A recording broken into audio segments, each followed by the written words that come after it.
안녕하세요. 오늘 사연도 들으러 와주셔서 감사합니다. 들으시기 전에 구독과 좋아요 부탁드리고 사연 바로 시작하겠습니다. 저는 올해로 66이 된 여성입니다. 인생을 살다 보면 내가 베푼 것이 돌아올 거라는 기대 같은 건 일찌감치 접게 되더라고요. 그런데 얼마 전 제 생각이 틀리지 않았다는 걸 아주 뼈저리게 실감하는 일이 있었습니다. 오늘은 그 이야기를 해보려고 해요. 저는 경기도 외곽에서 고깃집을 혼자 운영하고 있습니다. 남편이 세상을 떠난 지 벌써 6년이 지났어요. 위암이었습니다. 진단받고 나서 딱 11개월 만에 떠났죠. 처음엔 진단이 잘못된 거 아닌가 싶을 만큼 믿기지가 않았어요. 남편은 원래 몸이 튼튼한 사람이었거든요.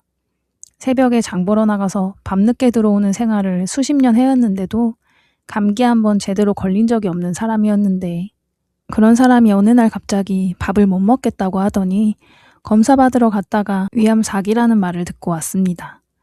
그 11개월 동안 제가 어떻게 버텼는지는 솔직히 지금도 잘 모르겠어요. 눈 딱 감고 앞만 보고 살다 보니 어느새 시간이 이렇게 흘렀네요.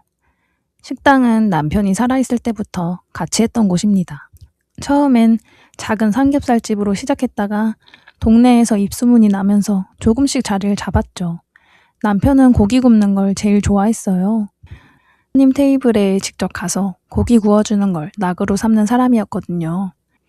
남편이 떠난 뒤에도 제가 혼자 꾸려 나갔습니다. 그만두자는 생각을 안 한 건 아니에요. 근데 이 식당을 닫으면 남편이랑 함께 했던 흔적이 완전히 사라지는 것 같아서 그냥 계속했습니다. 자식들한테 기댈 생각은 없었어요.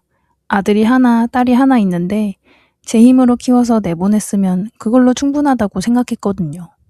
저는 2년 전부터 한 가지 규칙을 만들어뒀어요. 75세 이상 어르신들한테는 하루에 한 번 국밥 한 그릇을 무료로 드리는 겁니다. 처음에 이걸 시작하게 된 건 별거 없어요. 제 어머니 생각이 나서였죠. 저희 어머니는 홀로 지내셨는데 한 번은 제가 오랜만에 찾아갔더니 냉장고가 텅 비어 있더라고요. 반찬통에는 먹다 남긴 깍두기 한 가지뿐이었죠. 이유를 물어봤더니 차려 먹기가 귀찮고 입맛도 없더랍니다. 그때 가슴이 얼마나 아팠는지 제가 자주 못 찾아뵌 죄책감도 있었고 어르신들이 혼자 끼니를 굶고 사신다는 게 남일 같지가 않아서요. 그 이후로 어르신들이 따뜻한 밥 한 그릇 드시는 걸 그냥 못 지나치게 됐습니다. 동네에선 소문이 났는지 종종 찾아오시곤 했죠. 밥 한 그릇 드시고 조용히 가시는 분들이 대부분이었는데 박할머니는 달랐어요. 박할머니를 처음 본 건 3년 전 늦가을이었습니다. 작고 마른 체구에 머리는 단정하게 빗어 넘기셨고 낡았지만 깔끔하게 다려입은 옷이 인상적이었어요. 오시면 항상 구석자리에 앉으셔서 국밥 한 그릇을 천천히, 아주 천천히 드시고 조용히 가시곤 했죠. 드시는 속도가 어찌나 느리신지 처음엔 혹시 입에 안 맞냐고 여쭤봤어요. 그랬더니 이러시더라고요. 아니요, 맛있어서 천천히 먹는 거예요. 그 말이 왠지 마음에 걸렸습니다. 맛있어서 천천히 드신다는 게 어쩌면 이 한 그릇을 최대한 오래 음미하고 싶으신 거 아닐까 싶어서요. 그분은 매일 찾아오시기 시작했어요. 하루도 빠지지 않고요. 어느 날 보니까 아침 10시에 오셔서 국밥 드시고 점심 지나서 또 오시고 저녁 무렵에 또 오시는 거예요. 제가 슬쩍 여쭤봤죠. 어머니, 오늘 벌써 3번째 오셨네요. 박할머니는 잠시 머뭇거리시다가 이러시더라고요. 아, 여기가 따뜻해서요. 그 말 한마디에 가슴이 철렁 내려앉더군요. 따뜻해서 집이 춥다는 말씀을 애둘러 하신 거예요. 나중에 알고 보니 박할머니는 식당에서 한 블록 떨어진 낡은 고시원에서 혼자 지내고 계셨습니다. 고시원 방은 워낙 좁고 해가 안 드는 구조라 한겨울엔 냉기가 뼈에 사무칠 정도라고 하더라고요. 그 말을 나중에 전해 듣고 나서는 박할머니가 오실 때마다 제가 난로 옆 자리로 안내하기 시작했습니다. 그날부터 저는 박할머니가 오시면 밥 한 그릇이 아니라 2그릇, 3그릇을 다 챙겨드리기 시작했어요. 아침엔 국밥, 점심엔 제육볶음이나 된장찌개 백반, 저녁엔 고기 한 점씩을 구워드리곤 했죠. 박할머니는 처음엔 손사래를 치셨어요. 에이, 이렇게까지 안 해도 되는데. 어머니, 저 어머니 뵈면 돌아가신 우리 엄마 생각이 나요. 그냥 드세요. 제가 드리고 싶어서 드리는 거예요. 그 말에 박할머니는 한참 저를 바라보시더니 아무 말 없이 수저를 드셨습니다. 그게 우리 사이의 시작이었어요. 손님이 뜸한 오후엔 같이 앉아서 차를 마시기도 했죠. 그러다 어느 날 제가 여쭤봤습니다. 어머니, 가족분들은요? 자제분 안 계세요? 박할머니는 잠시 창밖을 바라보시다가 입을 여셨습니다. 아들이 하나 있어요. 같이 안 사세요? 사정이 있어요. 걔도 나도. 저는 물어볼 수가 없었습니다. 그 짧은 말 안에 꽤 긴 사연이 있다는 게 느껴졌거든요. 가족 사이에서 생기는 상처는 남한테 함부로 꺼내기가 제일 어려운 법이니까요. 그렇게 박할머니와 저는 말이 많진 않아도 서로를 편하게 여기는 사이가 됐습니다.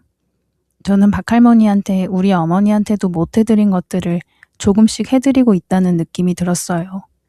밥 한 그릇이지만 그게 저한테는 작은 위안이기도 했습니다. 그쯤 제 딸 은주가 자주 식당에 얼굴을 비추기 시작했습니다. 은주는 42살이에요. 결혼한 지는 10년이 넘었고 남편이랑 경기도에 살고 있죠. 아이는 없고요. 원래 은주가 식당 일을 많이 도와줬냐면 그건 아니었어요. 명절에 나오고 아니면 가끔 생각날 때 들르는 정도였죠. 그러던 은주가 갑자기 주말마다 오겠다는 겁니다. 엄마는 혼자 너무 힘들잖아. 내가 좀 도와줄게. 저는 솔직히 기뻤어요. 남편을 잃고 나서 혼자 꾸려온 세월이 얼마인데 딸이 옆에 있어준다고 하니 그게 얼마나 든든하던지. 은주는 손이 빠르고 셈도 빨라서 홀 정리도 잘했고 제가 장 보러 나가면 카운터도 봐줬습니다. 그런데 아들 현우는 은주가 자주 오기 시작한 것에 대해 영 탐탁지 않아 했죠. 현우는 38인데 서울에서 직장을 다니면서 살고 있어요. 한 달에 한두 번 내려와서 식당에 무거운 짐을 들어주고 가는 착한 녀석입니다. 말이 없고 표현이 서툰 편이라 자주 연락하는 스타일은 아닌데 올 때마다 묵묵히 이것저것 챙겨주고 가는 걸 보면 마음 씀씀이가 남달랐어요. 그런 현우가 어느 날 조용히 저를 불러 앉히더니 이러는 거예요. 엄마, 누나가 갑자기 왜 이렇게 자주 오는 거예요? 딸이 엄마 도와주겠다는데 좋은 거 아니냐. 그냥 좀 수상해요. 전에 이런 적 없었잖아요. 아무 이유 없이 갑자기 이러는 게 좀 이상하지 않아요? 엄마, 혹시나 해서 하는 말인데 카드 같은 거 누나한테 함부로 맡기지 마세요. 저는 그 말이 거슬렸어요. 남매끼리 사이가 나쁜 것도 아닌데 왜 저런 말을 하나 싶어서 저는 오히려 현우한테 화를 냈습니다. 예, 네 누나가 엄마 돕겠다는데 왜 그런 소리를 해. 철없는 소리 하지 말고. 현우는 더 이상 말을 잇지 않고 입을 다물었죠. 그때 그 눈빛이 지금도 생각납니다. 뭔가를 더 말하고 싶은데 참는 그런 얼굴이었어요. 근데 저는 그걸 그냥 흘려버렸습니다. 그때 현우 말을 좀 더 진지하게 들었더라면 어땠을까. 나중에 몇 번이고 그 생각을 했어요. 그렇게 계절이 한번 바뀔 무렵이었습니다. 박할머니가 여느 때처럼 점심을 드시러 오셨는데 낯선 남자와 함께 왔더라고요. 키가 크고 눈빛이 선한 남자였는데 40살 가까이 돼 보였어요. 박할머니 옆에서 연신 안절부절 못하는 모습이 역력했는데 박할머니를 닮은 눈매가 바로 눈에 들어왔습니다. 사장님, 이 사람 제 아들이에요. 민준이라고. 박할머니가 담담하게 말씀하시더니 민준 씨를 가리키셨어요. 민준 씨는 고개를 꾸벅 숙이며 저한테 인사를 했습니다. 어머니가 여기서 많이 신세를 지신다고 들었습니다. 감사합니다, 사장님. 아이고, 신세라니요. 제가 좋아서 드리는 거예요. 아드님이셨군요. 어머니가 아들 이야기는 잘 안 하셔서.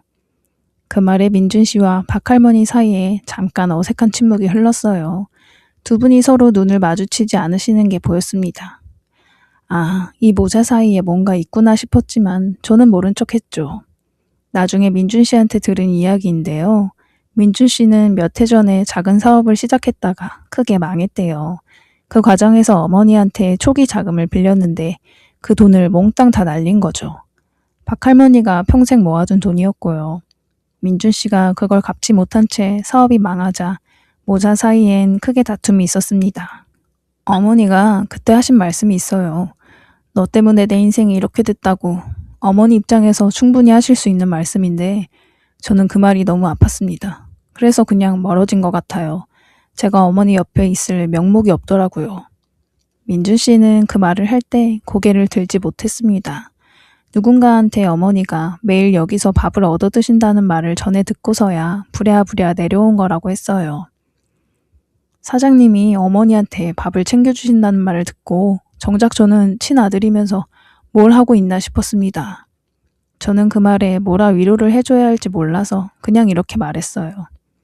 민준 씨, 지금이라도 왔잖아요. 그거면 됐어요. 민준 씨는 그 말에 입술을 꽉 깨물었습니다. 마침 저는 주말 점심시간에 홀에서 서빙을 봐줄 사람이 필요하던 참이었어요. 민준 씨가 당장 일자리를 구하는 중이라는 것도 알게 됐고, 그래서 조심스럽게 제안을 드렸죠. 민준 씨, 혹시 주말에 시간 있어요? 여기서 알바 한번 해볼래요? 제가 일손이 딱 필요하거든요.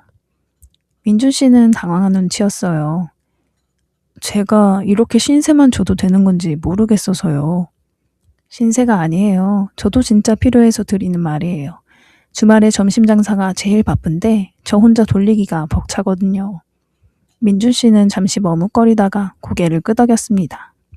그렇게 민준 씨는 주말마다 제 식당에서 알바를 하게 됐어요. 성실하고 꼼꼼한 친구였죠. 처음 이틀은 서툴렀지만 그 다음 주말부터는 제가 따로 가르쳐주지 않아도 척척 움직이더라고요. 손님들한테도 친절하고 무거운 짐을 알아서 먼저 들어주고 마감하고 나면 항상 그날 매출 정리를 자기가 먼저 나서서 해줬어요. 알고 보니 민주 씨가 예전에 사업할 때 회계 쪽을 직접 했다고 하더라고요. 숫자를 보는 게 익숙한 사람이었던 거죠. 박 할머니도 달라지셨어요. 민준 씨가 알바를 시작하면서부터 두 모자 사이가 조금씩 풀리는 게 느껴졌거든요. 처음엔 민준 씨가 서빙하는 걸 보고도 박 할머니는 모른 척 하셨는데 어느 날은 민준 씨가 갖다 드린 밥을 받으시면서 이러시더라고요. 밥은 먹고 일하는 거냐? 네, 어머니. 딱 그 한마디였지만 둘 다 뭔가 표정이 조금 풀린 게 보였어요. 저는 괜히 그쪽을 안 쳐다보는 척 딴 데를 봤습니다. 그러던 중에 딸 은주가 식당에 더 자주 오기 시작했어요. 주말만 아니라 평일 오후에도 불쑥 나타나서 이것저것 거들더군요. 재료 주문도 대신 넣어주고 저는 그게 그저 고마웠죠. 어느 날 은주가 식당에서 박 할머니를 보더니 저한테 말했어요. 엄마, 저 할머니 또 왔네. 오늘만 해도 두 번째잖아. 박 할머니라고 자주 오셔. 공짜로 주는 거 아니야? 하루에 3번씩이나 오시는 분한테 밥을 다 드려요. 그게 말이 돼요? 말이 안 될 게 뭐 있어. 드시고 싶으시면 드시는 거지. 엄마는 진짜 저 할머니만도 아니잖아. 무료국밥도 그렇고 저 아들인지 뭔지 아는 사람도 여기서 알바한다고 맨날 와서 밥 얻어먹고 엄마 식당이 무슨 자선단체야? 민준 씨는 일당 받고 일하는 거야. 내 알바생 내가 챙긴다는데 그 사람들이 여기서 밥 먹는 게 네가 상관할 일 있냐? 상관없는 게 아니잖아요. 저런 사람들한테 신경 쓸 시간에 딸한테 하나라도 더 해주려고 좀 해보세요. 저는 그 말에 순간 말문이 막혔어요. 거덜날 것 같았으면 진작에 거덜났어. 걱정 마. 은주는 입술을 삐죽이면서 더 이상 말은 안 했습니다. 그런데 그 이후로 은주가 민준 씨를 볼 때마다 묘하게 불편한 기색을 드러내더라고요.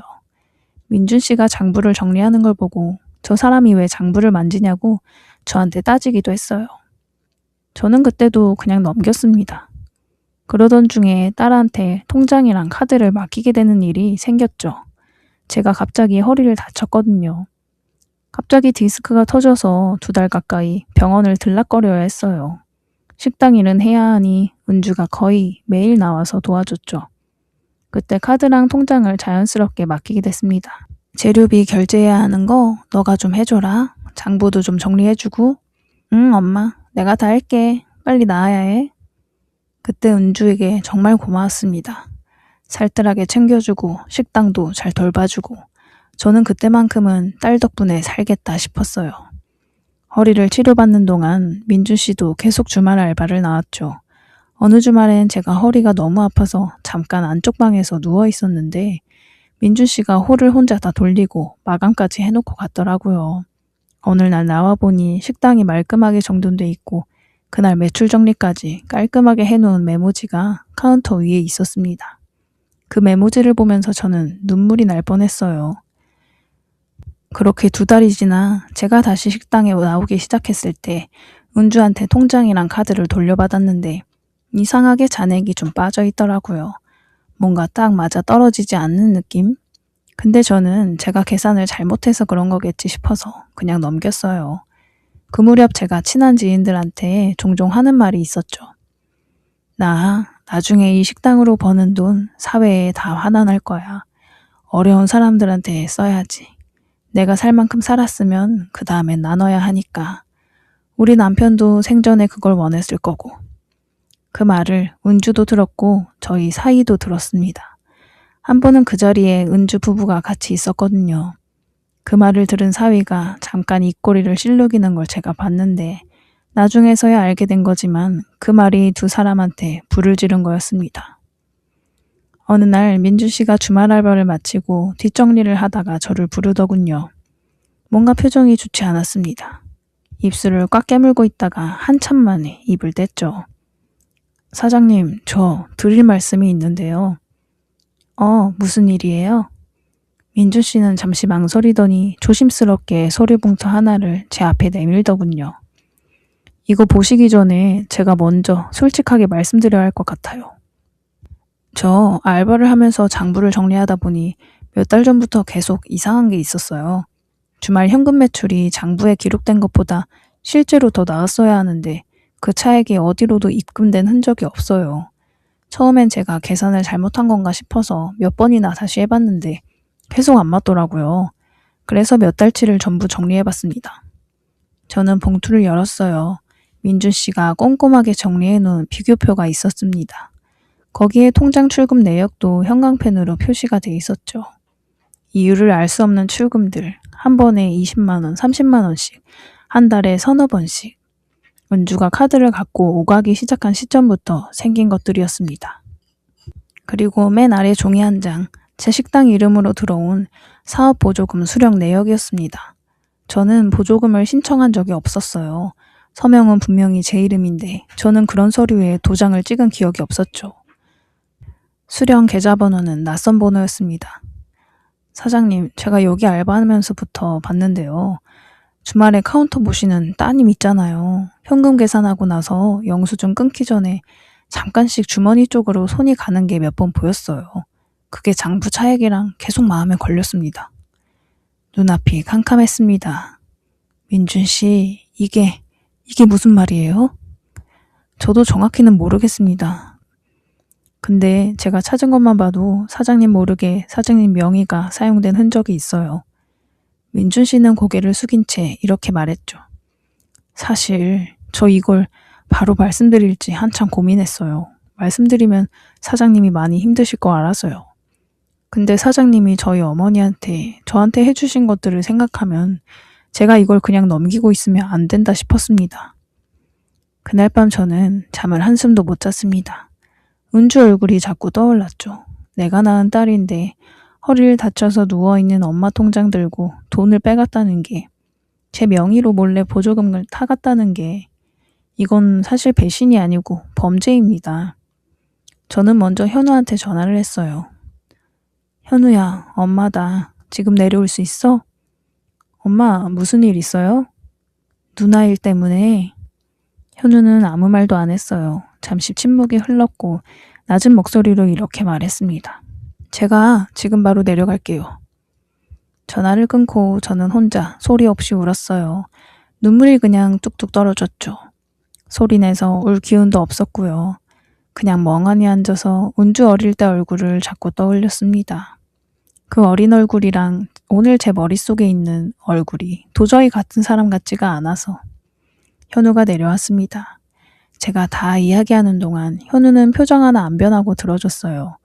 다 듣고 나서 잠시 침묵하더니 이렇게 말했죠. 엄마, 제가 누나 수상하다고 했잖아요. 그랬지. 그때 엄마가 제 말 무시했잖아요. 저는 그 말에 아무 대꾸도 못했어요. 고개만 끄덕였죠. 그러자 현우가 제 손을 잡았습니다. 그 손이 얼마나 따뜻했는지 저는 그제야 북받쳐 올라오는 걸 참지 못하고 소리내어 울었습니다. 현우는 아무 말도 안 하고 그냥 제 손을 꼭 쥐고 있었어요. 한참을 울고 나서야 현우가 말했죠. 엄마, 이제 확실히 해야죠. 현우는 그날 밤부터 움직였습니다. 아는 세무사에게 연락해서 보조금 관련 서류를 검토했고 통장 출금 내역도 전부 정리했어요. 그리고 일주일 뒤 현우는 저한테 말했습니다. 엄마, 신고해야 될 것 같아요. 안 하면 엄마가 공범으로 엮일 수도 있다고 합니다. 누나가 매출을 일부러 낮게 신고해서 정부 지원금을 신청했더라고요. 엄마 명의로 일어난 일이라 어쩔 수 없어요. 저는 결국 고개를 끄덕였습니다. 신고하기 전에 먼저 은주 부부를 식당으로 불렀죠. 딱 한 번만 직접 만나보고 싶었어요. 솔직히 말하면 저는 마지막까지 은주가 엄마 아니에요 오해예요 라고 말해주기를 바랬습니다. 저녁 장사가 끝난 뒤 현우도 옆에 앉혔습니다. 은주랑 사위가 나란히 들어왔죠. 사위는 들어오면서부터 뭔가 불편한 기색이 역력했어요. 눈을 이리저리 굴리면서 자리를 잡더라고요. 저는 조용히 서류를 꺼내 테이블에 올려놨어요. 이게 뭔지 알지? 은주는 서류를 보자마자 얼굴이 굳어버렸습니다. 사위도 눈이 빠르게 서류를 훑더니 팔짱을 꼈어요. 통장에서 돈 빠진 것도 알아. 주말에 너가 현금 가져간 것도 알고 그리고 보조금 사위가 꾸민 거지? 잠시 침묵이 흘렀어요. 그런데 입을 먼저 연 건 은주가 아니라 사위였습니다. 그것도 아주 느긋하게 마치 제가 뭔가를 착각하고 있다는 표정으로요. 장모님, 요즘 많이 피곤하시죠? 혼자 식당 운영하시는 게 쉽지 않으시잖아요. 근데 장모님, 깜빡깜빡 하시는 거 저도 이해는 합니다. 본인이 도장 찍어놓고 이제 와서 딴소리 하시면 저희가 서운하죠. 안 그래요? 저는 그 말을 듣고 어이가 없어서 잠시 사위를 바라봤어요. 장모를 치매 취급하는 건지 아니면 진짜로 발뺌하려는 건지 어이가 없어서 웃음도 안 나왔습니다. 내가 깜빡깜빡 한다고? 어머니, 그게 아니라 저희가 도와드리려다 보니 오해가 생긴 것 같아서요. 은주가 재료비 쓴 것도 다 식당을 위한 거였고 어머니 허리 아프실 때 저희가 얼마나 고생했는데요. 고생한 거 치고 수고비를 두둑하게 챙겨갔네? 사위 표정이 순간 굳었습니다. 그래도 금세 미소를 되찾더니 이번에 목소리를 조금 낮추더군요. 장모님, 저희가 잘못한 부분이 있으면 솔직하게 말씀해 주시면 되잖아요. 굳이 이런 서류까지 꺼내실 필요가 있나요? 가족끼리 이러면 서로 상처만 받죠. 그리고 솔직히 말씀드리면 어머니가 사회에 환원하신다고 하셔서 저희도 속이 많이 상했어요. 딸이 있는데 재산을 다 사회에 환원한다는 게 자식 입장에서 얼마나 서운한지 생각해 보셨어요? 저희도 사람 아닌가요? 저는 그 말에 헛웃음이 나왔죠. 그래서 서운하면 나한테 말을 했어야지. 그게 남이 명이 써서 보조금 타먹을 이유가 되니? 장모님, 저는 그런 적 없다고요. 없어? 그럼 이 계좌번호는 누구 건데? 제가 서류를 사위 앞으로 밀었습니다. 사위는 서류를 보더니 눈빛이 흔들렸어요. 잠깐이었지만 저는 그걸 놓치지 않았죠. 사위는 다시 여유 있는 척 웃으면서 이러더라고요. 장모님, 이게 밖으로 나가면 어머니도 좋을 게 없어요. 혹여나 언론에도 나오고 그러면 식당 이미지가 어떻게 되겠어요? 저는 그 말에 그냥 조용히 사위를 봤습니다. 자네, 지금 나 협박하는 거야? 협박이 아니라 현실적인 말씀을 드리는 거죠. 장모님도 아시잖아요. 세상이 어떻게 돌아가는지. 그때 현우가 자리에서 벌떡 일어났어요. 매영, 지금 뭐 하시는 거예요? 어딜 어른들 얘기하는데. 어른들 얘기요? 지금 우리 엄마 명의 도용해서 보조금 타먹은 사람이 무슨 어른 타령이에요? 도용이라니요. 말 함부로 하시면 나중에 책임지셔야 해요. 현우가 피식 웃더라고요. 책임이요? 좋아요. 저도 딱 그러고 싶었어요. 법대로 하자고요. 그때 은주가 갑자기 울음을 터뜨렸어요. 엄마, 나 진짜 몰랐어. 남편이 그런 줄 몰랐어. 나도 피해자야. 저는 은주를 바라봤습니다. 은주야, 그럼 주말에 카운터 보면서 현금 주머니에 넣은 건 누가 한 거니? 은주가 울음을 뚝 그쳤어요. 그건 나중에 다시 드리려고. 저는 천천히 일어났죠. 나 치매도 아니다. 내가 똑똑히 다 봤어. 그 말에 식당 안이 조용해졌어요. 사위는 팔짱을 낀 채로 저를 보다가 마지막으로 한마디 하더군요. 장모님, 후회하지 마세요. 나중에 힘드실 때 저희 찾지 마시고요. 노후에 돌봄받을 생각도 접으세요. 현우가 사위 앞에 바로 섰어요. 매형, 나가세요. 지금 당장. 은주는 고개를 푹 숙이고 있었죠. 그 모습이 측은해 보이기도 했어요. 하지만 저는 아무 말도 하지 않았습니다. 은주가 문 앞에서 한번 저를 돌아보더군요. 저는 눈을 마주치지 않았어요. 문이 닫히고 현우가 한숨을 내쉬었어요. 저도 한숨을 내쉬었죠. 엄마, 괜찮아요? 괜찮다. 근데 그날 밤은 사실 괜찮지 않았어요. 식당 불을 다 끄고 걸어 나오면서 아무도 없는 골목에서 소리내어 울었습니다. 내 딸인데, 내가 낳고 키운 딸인데, 그게 사실 제일 마음이 아팠어요. 다음 날부터 현우가 본격적으로 움직였습니다. 세무사와 함께 보조금 허위 수령건을 관할기관에 신고했죠. 통장 출금과 현금 매출 차액도 법률 검토를 받아서 절차를 밟기 시작했어요. 그리고 저는 오래 미루고 있던 유언장을 쓰기 시작했습니다.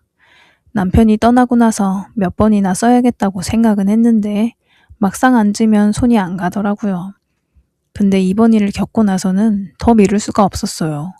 현우랑 같이 법무사 사무소를 찾아갔습니다. 유언장 공증을 받는 자리에서 저는 또렷하게 말했어요. 이 식당과 식당으로 발생하는 수익 일체는 제가 지정한 사회복지단체에 기부합니다. 그리고 딸 은주와 사위에게는 단 한 푼도 남기지 않습니다. 법무사가 한 번 더 확인했어요. 어머님, 이 내용으로 확정하시는 거 맞으세요? 네, 맞습니다. 돌아오는 차 안에서 제가 물었죠. 현우야, 너는 괜찮아? 엄마가 다 사회에 환원한다는 거. 현우는 운전대를 잡은 채로 말했어요. 엄마, 저 그런 거 바라고 엄마 곁에 있는 거 아니에요. 엄마는 이미 저희한테 많은 걸 해주셨는데요. 저는 그 말에 창밖으로 고개를 돌려버렸죠. 눈물이 나오려는 걸 꾹 참았어요. 며칠 뒤 유언장 공증이 완료됐습니다. 그리고 사위가 또 식당에 들이닥쳤죠. 점심 장사를 마치고 제가 혼자 뒷정리를 하고 있는데 문이 벌컥 열렸어요. 이번엔 사위가 먼저 들어오면서 목소리를 높였죠. 장모님, 유언장 공증하셨다고요. 은주한테서 연락받고 제가 얼마나 황당했는지 아세요? 저는 행주를 내려놓고 앞치마 주머니에서 서류 한 장을 꺼냈습니다. 법무사 사무소 직인이 찍힌 유언장 공증 서류였어요. 그걸 테이블 위에 툭 던졌죠. 봐라. 은주가 서류를 집어들었어요. 읽어 내려가는 동안 얼굴이 하얗게 질려가는 게 보였죠.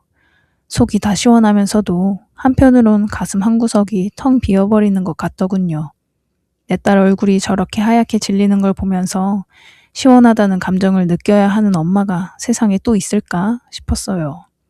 사위가 서류를 빼앗아 보더니 목소리를 더 높였습니다. 이게 말이 됩니까? 자식을 유언장에서 빼는 게. 법적으로도 문제가 될 수 있어요. 유류분이라는 게 있는 거 아시죠? 유류분은 상속재산에 해당하는 거고 나는 기부를 하는 거야. 법무사한테 다 확인하고 했으니까 더 잘 알아보고 와라. 사위의 말문이 막혔어요. 그리고 이번엔 은주가 나섰습니다. 엄마, 나 진짜 반성하고 있어. 한 번만 용서해줘. 유언장 그대로면 나 진짜 아무것도 없잖아. 저는 은주를 바라봤습니다. 은주야, 너 반성하는 거 알아. 계속 반성해. 엄마가 이미 너한테 아파트도 해줬는데 무슨 욕심이 더 있는 거야. 어려운 사람들이랑 같이 살아갈 생각을 해라, 제발. 엄마, 나가줘. 다시는 여기 오지 마. 사위가 한 번 더 소리를 높이려고 했어요. 그때 주방에서 현우가 나왔죠. 현우는 사위 앞에 서서 나지막하게 말했습니다. 매형, 지금 여기서 소란 피우면 제가 바로 경찰 부릅니다. 조용히 나가시는 게 나을 겁니다. 사위가 현우를 노려봤어요. 그러다가 결국 몸을 돌리더군요. 은주는 문 앞에서 한 번 더 저를 돌아봤습니다. 저와 눈이 마주쳤지만 아무 말도 하지 않았어요. 문이 닫혔고 그게 마지막이었죠. 사위는 결국 허위 서류 작성 및 보조금 부정 수령 혐의로 조사를 받게 됐습니다. 은주도 방조 혐의에서 자유로울 순 없었어요. 조사 과정에서 사위가 이미 다른 곳에서도 비슷한 방식으로 돈을 건드려왔다는 게 드러났다고 하더라고요. 저희 식당만의 문제가 아니었던 거죠. 결국 두 사람은 이혼을 했다고 현우한테 전해 들었습니다. 사위는 회사에서도 잘렸고 은주는 지금 혼자 작은 방에서 살고 있다고 해요. 현우가 그 말을 전하면서 조심스럽게 물었습니다. 엄마, 누나가 연락 와도 제가 엄마한테 말 안 해도 돼요? 저는 한숨을 내쉬었어요. 아니, 말해줘야지. 그 애도 내 딸이야. 미호도 내 딸이지. 근데 지금은 볼 때가 아닌 것 같다. 그 애도 자기가 한 일을 돌아봐야 할 시간이 필요하고 나도 마음을 추스릴 시간이 필요해.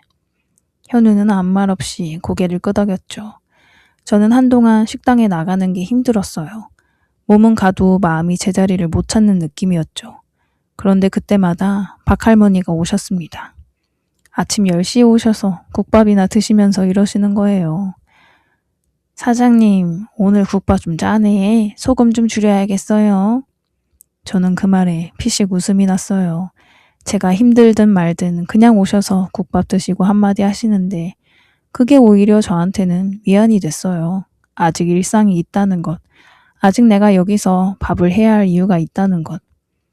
민준 씨는 그쯤 취업이 됐습니다. 중소기업 격리 담당으로 취직이 됐대요. 저는 그 말을 듣고 박할머니랑 같이 손뼉을 쳤습니다. 민준 씨, 잘 됐다. 이제 어머니 잘 모셔요. 사장님 덕분입니다. 그리고 그날 저녁 마감하고 나서 박할머니가 남으셨어요. 한참 식탁만 내려보시고 계시더니 조용히 입을 여셨죠. 사장님, 저 민준이한테 좀 미안하네요. 그때 내가 한 말 아직도 그의 마음에 남아있을 것 같아서. 어머니, 그 말 민준 씨한테 직접 해주세요. 저한테 하지 마시고요. 박할머니가 작게 웃으셨어요. 다음날 아침 민준 씨가 들렀을 때 박할머니도 계시더라고요. 저는 슬쩍 자리를 피해줬습니다. 잠시 후 박할머니의 목소리가 들려왔어요. 민준아, 네 어머니. 그때 내가 한 말 미안하다. 한참 아무 소리도 안 들렸습니다. 그리고 민준 씨의 목소리가 들렸는데 잠겨 있었죠. 저도요, 어머니. 저는 주방에서 혼자 눈물을 훔쳤어요. 그로부터 몇 달이 지났습니다. 저는 민준 씨한테 따로 부탁을 드렸어요. 식당이 문 닫는 저녁에 조용히 둘이 앉아서 고기를 구웠죠. 민준 씨, 나 부탁이 하나 있어요. 우리 현우가 직장 다니느라 바쁘고 솔직히 숫자엔 좀 어두운 편이거든요. 내가 혹시라도 움직이지 못하게 됐을 때 이 식당 수익이 정말 필요한 곳에 제대로 쓰이는지 옆에서 좀 지켜봐 줄 수 있어요? 꼼꼼한 민준 씨가 옆에 있어주면 제가 마음이 놓일 것 같아서요. 민준 씨는 놀란 눈으로 저를 봤습니다. 사장님, 제가 그런 자격이 있는지 모르겠어요. 자격은 충분히 있어요. 나한테 불편한 말을 해줄 수 있는 사람이 진짜 믿을 수 있는 사람이니까. 민준 씨가 고개를 들었을 때 눈이 빨개져 있었어요. 저는 못 본 척하고 고기를 뒤집었습니다. 지금도 박할머니는 매일 오세요. 아침 국밥, 점심 백반, 저녁에는 가끔 고기 한 점. 이제는 드시면서 저한테 잔소리도 좀 하시고요. 사장님, 오늘은 좀 피곤해 보이네. 좀 쉬어요. 어머니가 오시는데 어떻게 쉬어요. 에이, 내 걱정은 말고. 그 말에 저는 늘 웃음이 나요. 현우는 한 달에 한두 번 내려와서 무거운 재료를 들어주고 갑니다. 어느새 박할머니를 할머니라고 부르더라고요. 할머니, 오늘도 오셨어요? 그럼 내가 여기 안 오면 어디가? 그 모습을 보고 있으면 참 이상한 기분이 들어요. 내가 잃어버린 것들이 있는 자리에 생각지도 못한 사람들이 채워져 있구나 싶거든요. 여러분, 살다 보면 가장 믿었던 사람한테 상처받는 일이 생깁니다. 그게 남이면 그나마 낫지만 가족이면 그 상처가 얼마나 깊은지 저는 그걸 이 나이를 먹고 겪었습니다. 근데 또 살다 보면 아무 관계도 아니었던 사람이 가장 중요한 순간에 내 편이 되어 있는 일도 생겨요. 제가 박할머니한테 밥을 드린 건 대가를 바란 게 아니에요. 그냥 마음이 시키는 대로 한 거죠. 근데 그 밥 한 그릇이 돌고 돌아서 제가 제일 힘든 순간에 제 곁에 와 있더라고요. 따뜻하게 살면 따뜻한 것들이 곁에 남네요. 제 이야기를 들어주셔서 감사합니다. 네, 오늘 사연은 여기까지입니다. 그럼 저희는 다음 사연에서 또 만나요.